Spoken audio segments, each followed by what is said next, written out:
आज लोगों की वेदियां टूटी हुई, किसी की प्रार्थना की वेदी टूटी है, वो प्रार्थना नहीं कर पा रहा, क्योंकि आग गिराने से पहले एलिया इस बात का जानकार था, अगर वेदी टूटी हुई होगी तो परमेश्वर की आग नहीं उतरेगी। आपके परिवार में पता कुछ लोग नहीं बचे अभी तक, पता है क्यों? क्योंकि आपकी लाइफ में फायर नहीं। आपके परिवार में, आपके मोहल्ले में कुछ लोग नहीं बचे, पता क्यों? परमेश्वर का कसूर नहीं है। उसने कहा जाओ और पूरे जगत में जाके लोगों को चेला बनाओ। अगर परमेश्वर का काम होता बचाना तो हॉस्पिटल में लोग नहीं मरते, परमेश्वर अपना दूध भेजता और बचा लेता। इसलिए उसने कहा जाओ, तुम जाओ और मैं तुम्हारे साथ जाऊंगा, जहां तुम जाओगे मैं तुम्हारे साथ जाऊंगा। इसलिए उसने कहा जाओ और सब जगत के लोगों को चेला बनाओ। उसने ये नहीं कहा क्रिश्चियन बनाओ, उसने ये नहीं कहा उनका धर्म बदल दो, उसने कहा सब लोगों को पवित्र आत्मा में चेला बनाओ, यानी मेरी बातों को मानना सिखाओ, व्यभिचार से बाहर निकालो, नशों से बाहर निकालो, माता पिता के आज्ञा मानना सिखाओ, खून करने से बचना सिखाओ, चोरी से बचना सिखाओ, मेरी आज्ञाओं को सिखाओ और देखो जगत के अंत तक मैं तुम्हारे साथ हूं। हालेलुया। लेकिन अगर फायर नहीं है, आप संघर्ष करें। और एलिया की लाइफ में फायर थी और इसलिए उन लोगों को वो मोड़ नहीं पाया। कैसे? उसने पहले वेदी को बनाया। आज लोगों की प्रार्थनाओं की वेदियां कहां हैं? टूट चुकी हैं। कोई अपने घर में बिजी है, कोई बर्तन मांजने में बिजी है, कोई बिजनेस करने में बिजी है, कोई ब्यूटी पार्लर में बिजी। मेरा नया काम शुरू हुआ जी, मैं उसमें बिजी रहती हूँ। अच्छा ठीक है, काम तो बड़ा अच्छा है करना, लेकिन प्रार्थना की वेदी को तोड़कर एक काम कैसे फलवंत करोगे तुम? किसी की बोने की वेदी टूट चुकी, किसी ने आज तक टाइट पे नहीं किया, ऑफरिंग पे नहीं की, वेदी टूट चुकी। किसी की फास्टिंग की वेदी टूटी हुई, किसी की पवित्रताई की वेदी टूटी हुई। और एलिया जानता था जब तक वेदी नहीं बनाई जाएगी आग नहीं उतरेगी। हालेलुया। उसने 12 पत्थरों को छांटा। वो पवित्रताई है, वो प्रार्थना है, वो उपवास है। और लिखा जब 12 को छांटा और वेदी की मुरम्मत की, वेदी को बनाया। और उसके बाद उसने कहा जो मेरी भेंट है इस पर जल डालो। उन्होंने जल डाला, कहता और डालो, और डाला, कहता और डालो।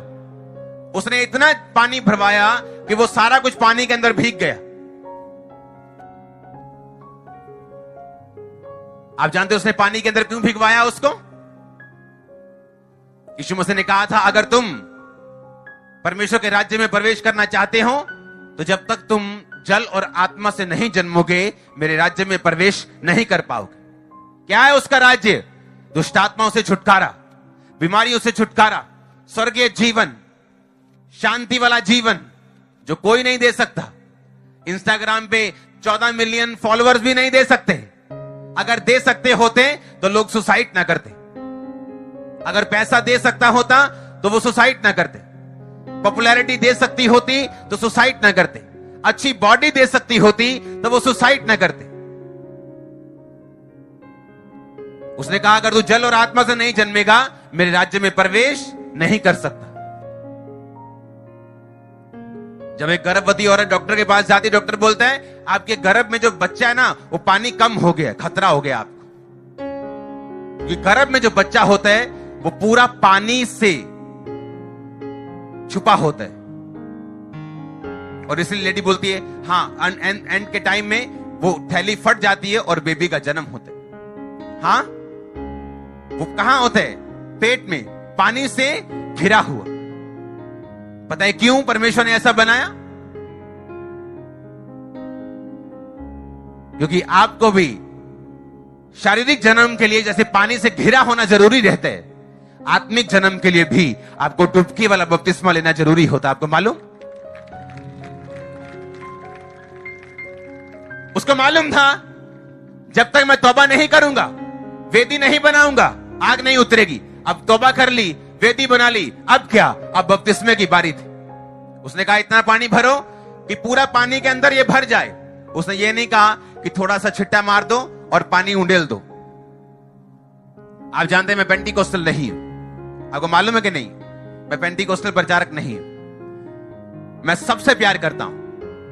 हाँ, अब पीएम मोदी पोप से मिलके आए, आपको मालूम नहीं कितनी खुशी है। बस भंगड़ा नहीं दिख रहा आपको, इतनी खुशी है मेरे दिल में। मैं उनसे इतना, दोनों से प्यार करता हूं। आप समझ रहे मेरी बात को? लेकिन जो बाइबल की बात है उसे हम तोड़ मरोड़ के नहीं चल सकते। आमीन। हमें एग्जैक्ट बाइबल पे चलना है अगर हम परमेश्वर से ब्लेसिंग्स को चाहते हैं और चाहते हैं कि हम जयवंत और रेन यानी जीतने वाला और राज्य करने वाला जीवन जिए। जब हम बपतिस्मे का नाम लेते हैं, हम मत्ती 3 उसकी 3:13 को पढ़ते, उस समय यीशु गलील से यरदन के किनारे यूहन्ना के पास बपतिस्मा लेने आया। बोलो बपतिस्मा। बपतिस्मा जिस शब्द से लिया गया, असली भाषा बाइबल की जो है उसका मतलब हम स्क्रीन पे पढ़ेंगे, उसका मतलब है बैप्टिजो। ग्रीक भाषा का 907वां शब्द बैप्टिजो। बोलो बैप्टिजो। बैप्टिजो का मतलब है टू मेक वेल्म्ड, यानी किसी चीज से पूरा तरबतर हो जाना, छा जाना किसी चीज को। That is fully wet. बोलो फुली वेट, यानी पूरा भीग जाना। ये असली भाषा की बाइबल है, जिससे यूनानी भाषा में, जिससे असली भाषा में बाइबल ट्रांसलेट की गई है, ये वो भाषा की मैं बात कर रहा हूं। उसने कहा बैप्टिज्म यानी फुली वेट। मैं आपको 1 गिलास पानी अगर मार दूं, आप पूरे गिले हो जाएंगे? नहीं, क्योंकि आपकी पीठ सूख जाएगी। लेकिन अगर मैं आपको डुबकी मरवा दूं, आप पूरे गिले हो जाएंगे। हाँ, उसने कहा कि इस भेंट को पूरी तरह से पानी में भर दो। उन्होंने कहा 4 घड़े डाल दें। 4 घड़े सब कुछ पानी पानी हो गया जी। कहता नहीं, फिर डालो। फिर 4 डाले, कहता नहीं, फिर डालो। जब फिर अगले 4 डाले तो पानी इतना हो गया कि ओवरफ्लो होके फिर बाहर बह गया और सब कुछ गीला हो गया। हालेलुया। और इसीलिए मां के गर्भ में बच्चा पूरी तरह से पानी से घिरा रहता है। सिर्फ उसकी यहां तक पानी नहीं होता, या यहां तक नहीं होता, या सिर्फ टांगे नहीं होती, बल्कि वो पूरा पानी में होता है। हाँ या ना? ये परमेश्वर की निशानी थी कि जब तुम बपतिस्मा लोगे, तुम कौन सा वाला लोगे? तुम डुबकी लेके तुम बाहर आओगे, फुली वेट होगे, फुली वेम्ड होगे। बैप्टिजो इसका एक मतलब इमर्स करना भी है, यानी पूरी तरह से भिगो देना एक चीज में। और बाइबल कहती जैसे ही उसने तौबा की, वेदी को बनाया, और जैसे ही उसने बैप्टिज्म की रीत पूरी की, फिर उसने कहा परमेश्वर, उसने एक गलती कर दी। आपको मालूम? मैं आपको दिखाता हूं। उस वचन को पढ़ेंगे आगे। फिर भेंट चढ़ाने के समय एलिया समीप जाके कहने लगा, हे अब्राहम, इसहाक, इजराइल के परमेश्वर यहोवा, आज ये प्रकट कर इजराइल में तू परमेश्वर है और मैं तेरा दास हूं, और ये सब काम मैंने तुझसे वचन पाके किए हैं। इसमें अगर आप प्रार्थना को सुने, इसमें एलिया अपने आप को ज्यादा रिप्रेजेंट करने की कोशिश कर रहे हैं कि मैं तेरा दास हूं, मैंने तुझसे वचन पाके ये काम किए हैं। और जब कई बार आप प्रार्थना करते, आपको आग महसूस नहीं होती। ये बहुत कम लोग समझ पाएंगे। कई बार वो दुष्ट आत्मा को डांटते हैं, लेकिन उन्हें वो फायर महसूस नहीं होती। मुझे लगता है वो सिर्फ शब्दों से बात कर रहे हैं। अगली आयत पढ़ेंगे। जब उसे ये मालूम हो गया अंदर से कि फायर नहीं आ रही मेरे अंदर से, कहीं कमी है, उसने अगली लाइन चेंज कर दी। उसको, वो होली स्पिरिट का इंसान था, उसको गलती समझ आई।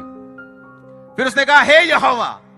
जब उसकी सुनी नहीं गई, उसने कहा, मेरी सुन की लोग जान ले, तू ही परमेश्वर है और तू ही उनका मन लौटा ले आता है।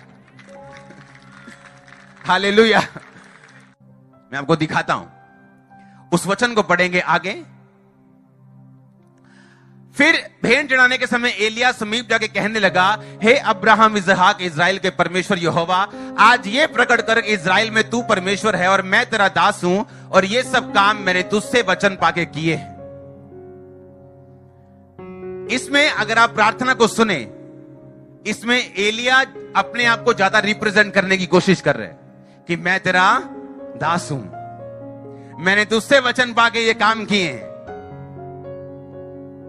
और जब कई बार आप प्रार्थना करते, आपको आग महसूस नहीं होती। ये बहुत कम लोग समझ पाएंगे। कई बार वो दुष्ट आत्मा को डांटते हैं, लेकिन उन्हें वो फायर महसूस नहीं होती। मुझे लगता है वो सिर्फ शब्दों से बात कर रहे हैं। अगली आयत पढ़ेंगे। जब उसे ये मालूम हो गया अंदर से कि फायर नहीं आ रही मेरे अंदर से, कहीं कमी है, उसने अगली लाइन चेंज कर दी। उसको, वो होली स्पिरिट का इंसान था, उसको गलती समझ आई। फिर उसने कहा हे यहोवा, जब उसकी सुनी नहीं गई, उसने कहा मेरी सुन कि लोग जान ले तू ही परमेश्वर है और तू ही उनका मन लौटा ले आता है। हालेलुया।